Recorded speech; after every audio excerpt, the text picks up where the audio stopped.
One, two, three, come on. Come on, come on.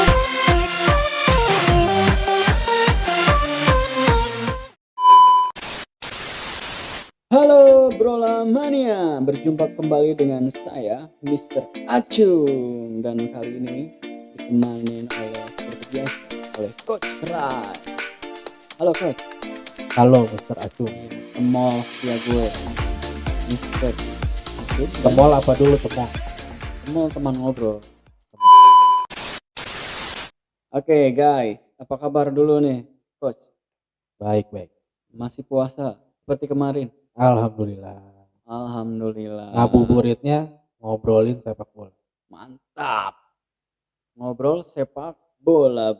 Jadi jangan lupa teman-teman, sebelum kita mulai ngobrolnya, klik subscribe dan juga nyalakan lonceng notifikasinya supaya mendapatkan update terkini dari Brola, channel kesayangan kita, Brola Podcast. Jangan lupa ya, subscribe. Oke guys, topik obrolan kita kali ini masih tentang UEFA Champions League. Setelah kemarin kita membahas leg pertama, semifinal, kali ini kita akan membahas leg kedua ya, di UEFA Champions League. Nah sebelum itu, antara Madrid bermain imbang nih di leg pertama lawan Chelsea 1-1. Wow, keren. Sengit sekali pertandingan antara Real Madrid versus Chelsea ini ya. Gimana menurut pendapat Coach nih? Kedua tim bisa bermain imbang seperti itu, Coach. Ya, Madrid lawan Chelsea ya. Iya, Leg pertama di kandang Madrid, skor 1-1 nih.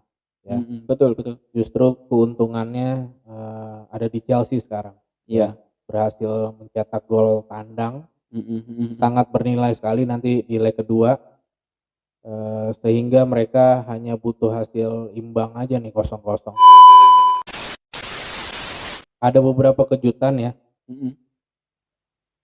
Chelsea berhasil cetak gol cepat nih ya. Iya. Unggul duluan di luar dugaan, sedangkan Madrid kesusahan di babak pertama. Mereka masih mencari-cari cara gimana masing-masing pemain bisa memahami dari taktik Zidane ya, karena ada kejutan di formasi yang diturunkan oleh Zidane ya. Tapi seperti yang kita sudah bicarakan di episode sebelumnya, ya, ada beberapa alternatif memang ya.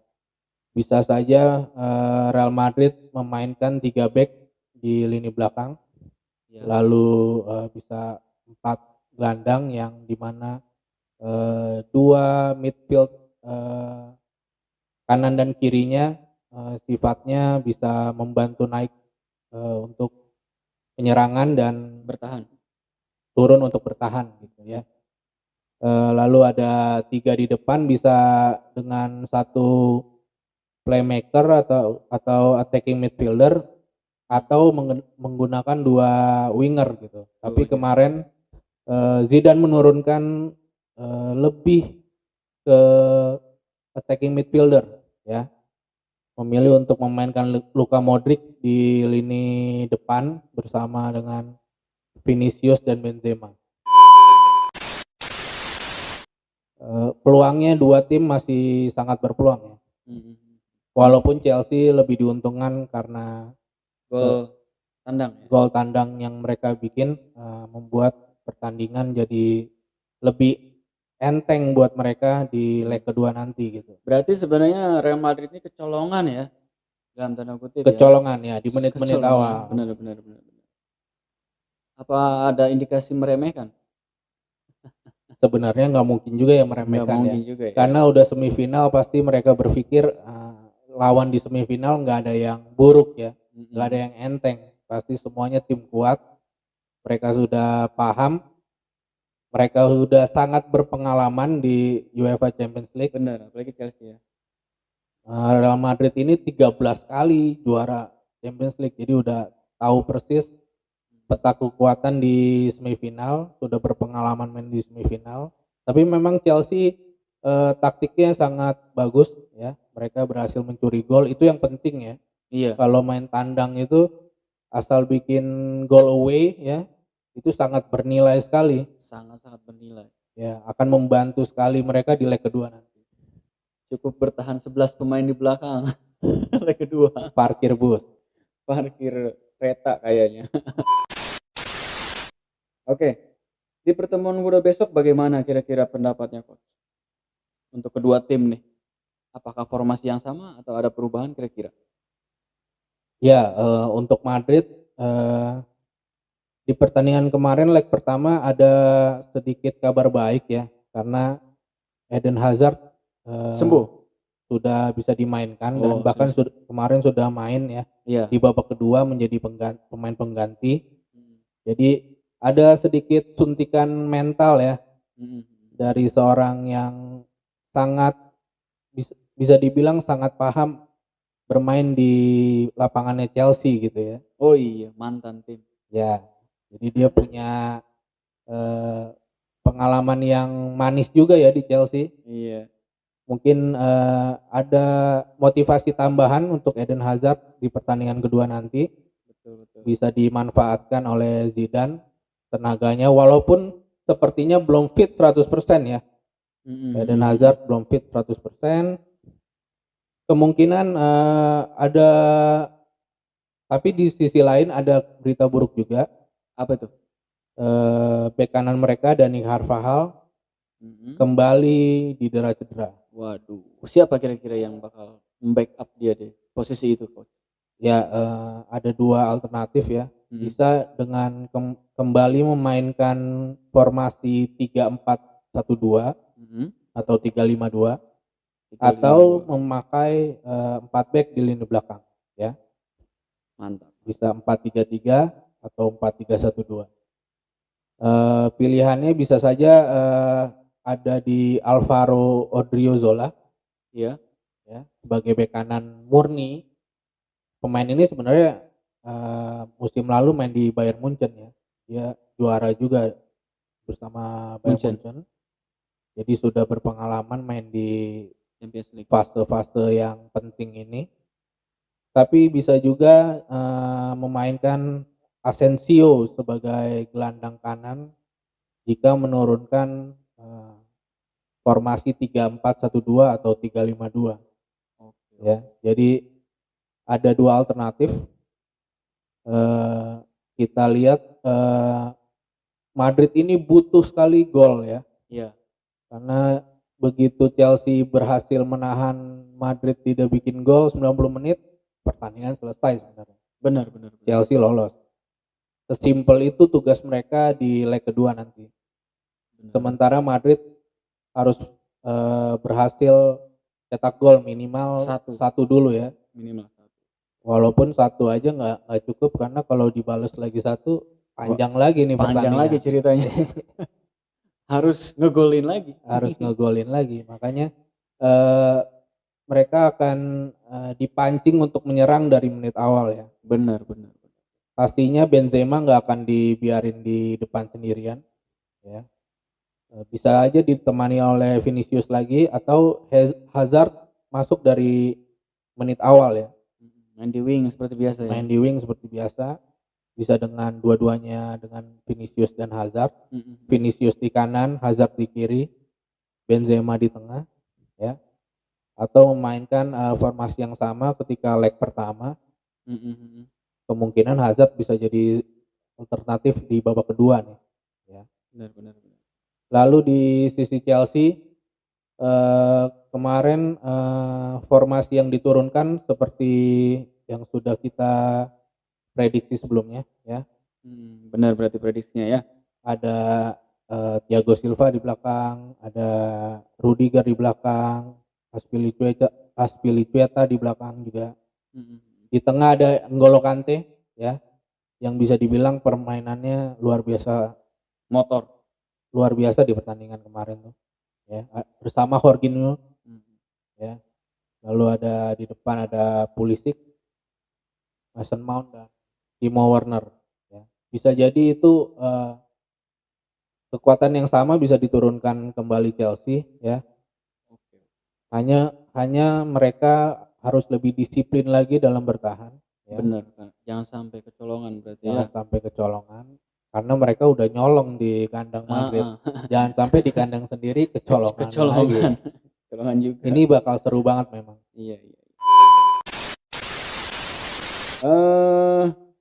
Kalau kita ngomongin tentang key player atau pemain kunci ya, prediksi coach benar perbincangan kita sebelumnya Karim Benzema ya. Apakah untuk next masih orang yang sama? Begitupun juga di Chelsea nih. Ya, Benzema pasti ya akan jadi key player. Kemarin pun Chelsea sampai menurunkan 3 back yang tipikalnya bertahannya lebih bagus, ya, sangat kuat gitu. Ada Rudiger, ada Christensen juga, ada Thiago Silva. Jadi satu Benzema nggak akan cukup nih, ya, karena Iya. dengan fokus defense yang lebih tinggi lagi, dengan hanya butuh hasil seri 0-0, diharapkan ada pemain lain selain Benzema gitu. Bisa saja pemain kuncinya justru Vinicius ya. Pemain ini bisa jadi kekuatan yang bisa tidak diperhitungkan nih ya. Di sayap kanan ya. Ya, bisa lewat wing, dia bisa menusuk lewat sayap, bisa juga lewat tengah ya. Second striker berarti. Second striker bisa juga. Seperti di leg pertama, dia main agak sedikit di belakang Benzema. Second striker ya.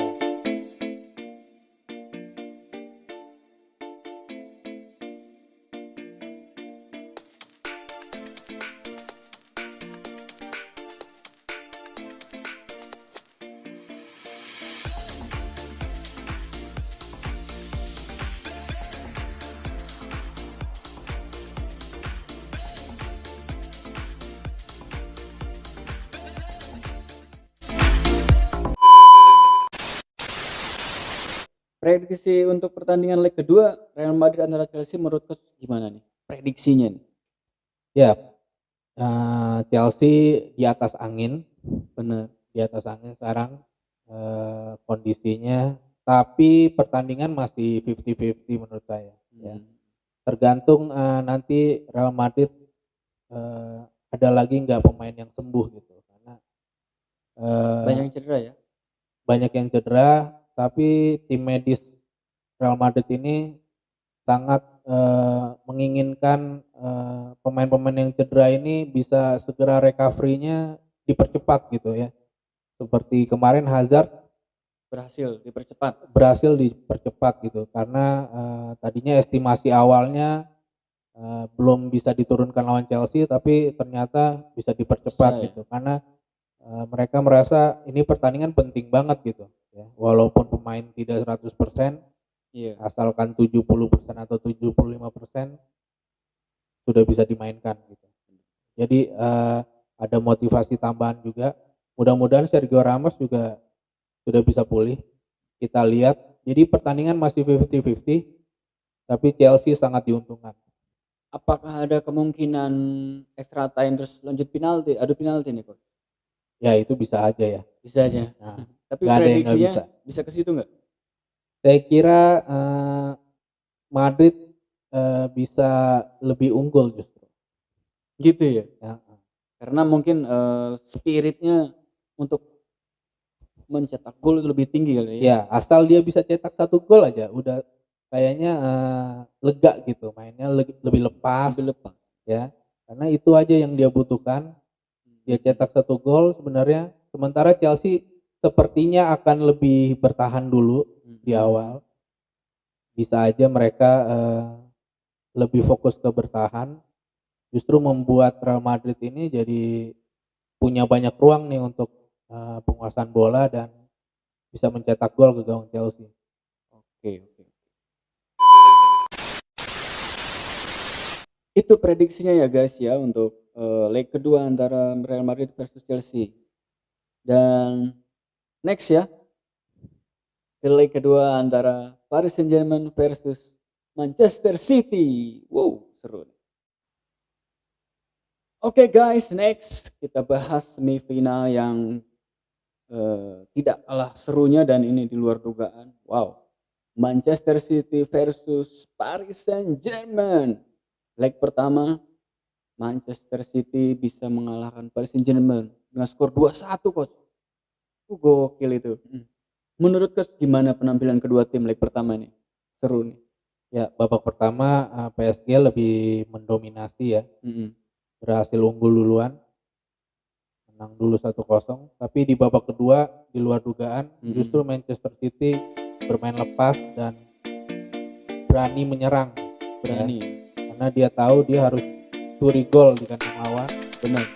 Di babak kedua dia rubah strateginya jadi lebih agresif, khususnya ketika Paris Saint-Germain sedang membuild up serangan dari bawah, mereka langsung tahan di atas, mereka full pressing dan berani untuk keluar, dan itu sangat terbukti strateginya Berhasil ya. berhasil.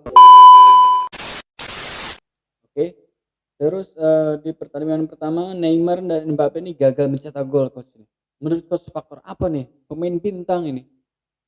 Ya, ini juga kejutan juga ya.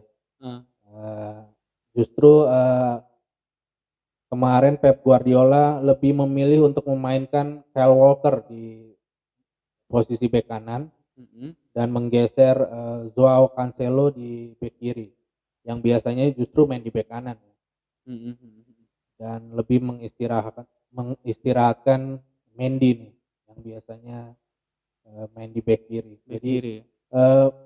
di luar dugaan Walker main bagus ya. Itu juga yang bisa meredam kecepatan Neymar dan Mbappe ya. Membuat justru City jadi lebih percaya diri di lini belakang ya. Yang tadinya mereka kesusahan untuk mencari siapa yang kira-kira akan menjaga dua bintang ini ya. Tapi ternyata Walker dengan pengalamannya membuktikan bermain bagus lawan Neymar dan Mbappe. Benar.